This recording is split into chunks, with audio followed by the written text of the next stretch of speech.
छोटे से गांव सोनपुर में 10 साल का साहसी लड़का आर्यन रहता था। आर्यन को कहानियों और रोमांच से बेहद लगाव था। वह अक्सर अपनी किताबों में खोया रहता और सोचता, काश मैं भी किसी जादुई दुनिया में जा पाता।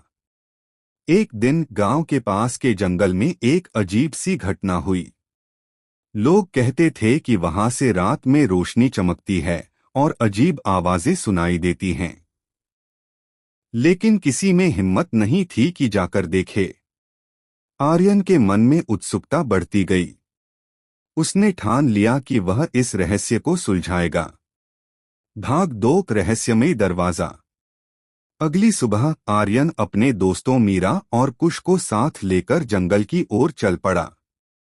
रास्ते में उन्होंने पुराने पेड़ों और झाड़ियों के बीच एक सुनहरी चमक देखी। करीब जाने पर उन्हें एक बड़ा रहस्यमय दरवाजा दिखा। दरवाजे पर अजीब से निशान बने थे जो चमचमा रहे थे। क्या ये जादुई दरवाजा है? मीरा ने डरते हुए पूछा। मुझे लगता है कि हमें इसे खोलना चाहिए, आर्यन ने उत्साहित होकर कहा। दरवाजे को छूते ही वह धीरे धीरे खुलने लगा और उनके सामने एक अद्भुत दुनिया प्रकट हुई। वहां ऊंचे ऊंचे पेड़, रंग-बिरंगे फूल और उड़ते हुए सुनहरे पक्षी थे। भाग 3 जादुई दुनिया में प्रवेश। जंगल में चलते चलते उन्हें एक बात समझ में आई कि यह कोई साधारण जंगल नहीं है। पेड़ आपस में बातें कर रहे थे और झरने से निकलने वाला पानी इंद्रधनुष जैसा चमक रहा था। तभी एक नन्हा परा फेरी उनके पास आया। आप कौन हैं और यहाँ क्या कर रहे हैं? परा ने पूछा। हम इस जंगल के रहस्य को समझना चाहते हैं, आर्यन ने कहा। परा ने उन्हें बताया कि यह जादुई जंगल है और इसे बाहरी दुनिया से छिपाकर रखा गया है। लेकिन जंगल को एक बड़े खतरे का सामना करना पड़ रहा है। जंगल के केंद्र में एक प्राचीन पेड़ है जिसे बचाने के लिए उन्हें साहस और दोस्ती की परीक्षा देनी होगी। भाग 4 साहस की परीक्षा। परा के निर्देशानुसार तीनों दोस्तों को अलग अलग चुनौतियों का सामना करना पड़ा।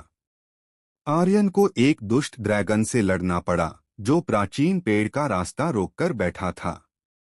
मीरा को जादुई पहेली सुलझानी पड़ी जिसमें जंगल के रहस्य छिपे थे। कुश को अपने डर को हराकर एक गहरी गुफा में से जीवन का अमृत लाना था। कई कठिनाइयों के बावजूद तीनों ने हिम्मत और समझदारी से अपनी अपनी चुनौतियों को पार कर लिया। भाग 5 जंगल का उद्धार। जब वे प्राचीन पेड़ के पास पहुंचे तो उन्होंने देखा कि उसकी पत्तियां मुरझा रही थीं। परा ने उन्हें जीवन का अमृत पेड़ की जड़ों पर डालने को कहा। जैसे ही उन्होंने ऐसा किया, पेड़ हरा भरा हो गया और पूरे जंगल में रोशनी फैल गई। परा और अन्य जादुई प्राणी खुशी से झूम उठे। उन्होंने आर्यन, मीरा और कुश को धन्यवाद दिया और कहा, आपकी दोस्ती और साहस ने हमारे जंगल को बचा लिया। भाग 6 वापसी।